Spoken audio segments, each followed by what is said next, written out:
And to kind of dig in more into why relying on hope is not the best way to go, what do you see as kind of the negative impacts on the sales cycle as a whole, those conversations when a salesperson is flying by the seat of their pants, as you say?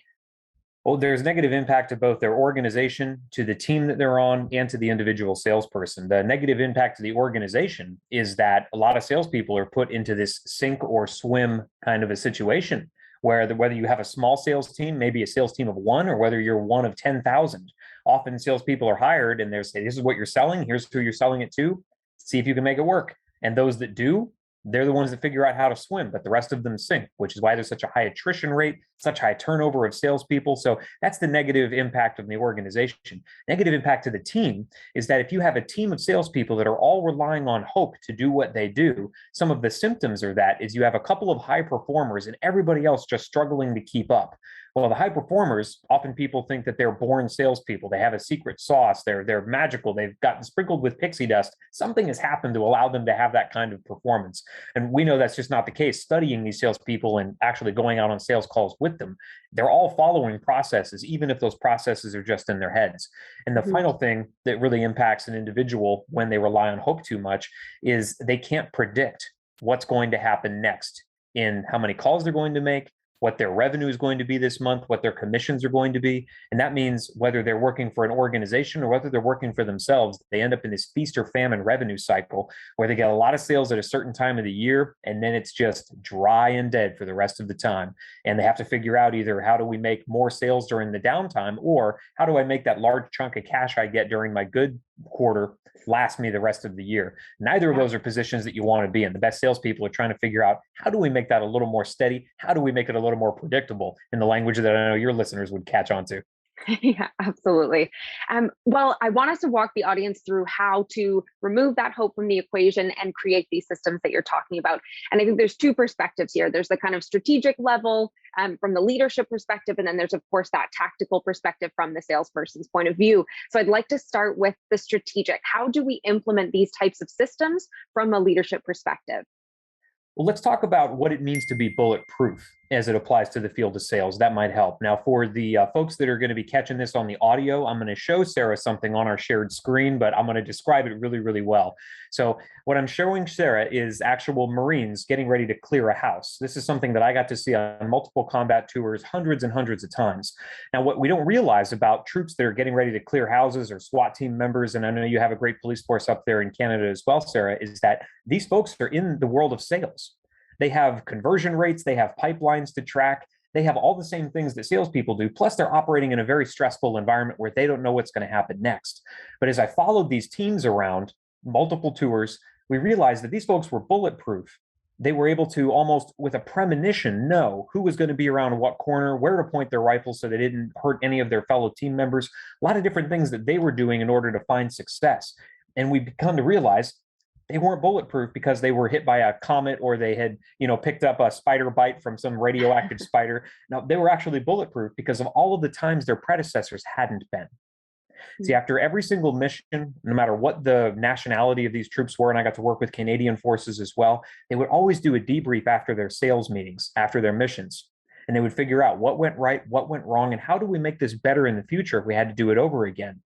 And out of that, they don't just write it down on a sheet of paper and file it in a cabinet somewhere. They take action on it. And when we began to apply that into the world of sales, we realized that, hey, salespeople, if they take the time to assess how they could get better next time, instead of just wiping their brow and saying, wow, glad that call went the way it did, or man, another one, bites the dust, couldn't get that deal closed, because that's what most salespeople do after their meetings. But if you do something a little more than that to begin to improve, even if it's slowly, then you can become bulletproof as well. And that's how it operates from that strategy level. I'm happy to dive into how that works in any particular industry, but I'll let you take it from there.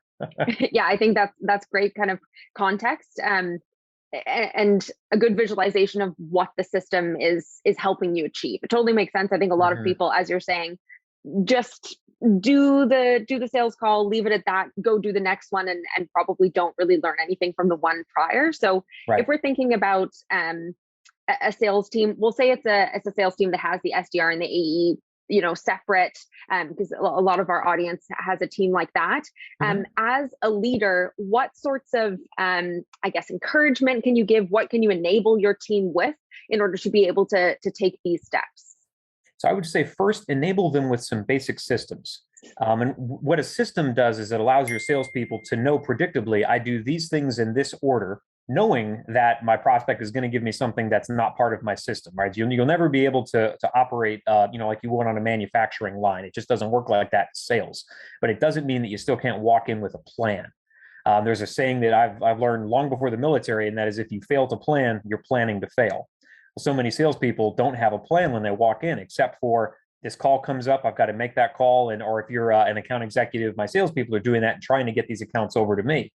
And so if you think about what you can do as a leader, the first basic system I encourage all leaders do is to get your folks into a good CRM, and there are hundreds out there. You're probably using one already. What a lot of salespeople and sales leaders don't do once they have that CRM in place is begin to build ways to take the stress off of their salespeople to know who I'm supposed to reach out to next and what I'm supposed to say when I do. So if you think about a house being built, it's a great analogy. If you were to walk on a construction site today, and houses may be going up at a different season where you are, Sarah, than where they are down here in Florida. But when you're working on a construction site, they lay the foundation down and then they put the pipes in for the plumbing.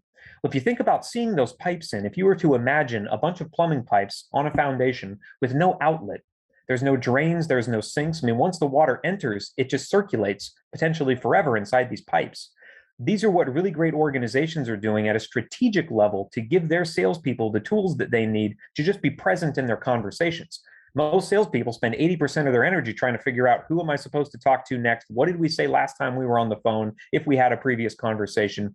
And what do I say next to get them deeper into the sales cycle or deeper to the sale?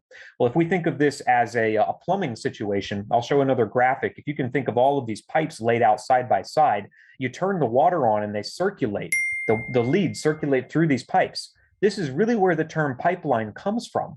Well, you can use any CRM to structure this, Sarah, from a cold outreach, they don't know me, I don't know them, to I know who the decision maker might be in this deal, to I know what their budget is, I know when their buying window might be, I know who they've bought from in the past and what they paid. You can really build a lot of intelligence on a good prospect if you take the time to walk them through something that is systemized in a consistent manner.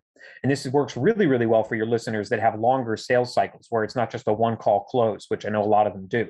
Well, if I know I'm probably not going to close this person on this next call, what can I learn from them? What can I share with them today that I know gets me a level deeper or a level closer towards that sale? So that maybe after our third or fourth conversation, I'll have more data gathered, more intelligence to be able to present a solution in a way that is incredibly tailored and personalized to that prospect. Well, if you can do that at a strategic level to set your people up for success, your SDRs, you're doing more than 99% of the others with your role or in your industry.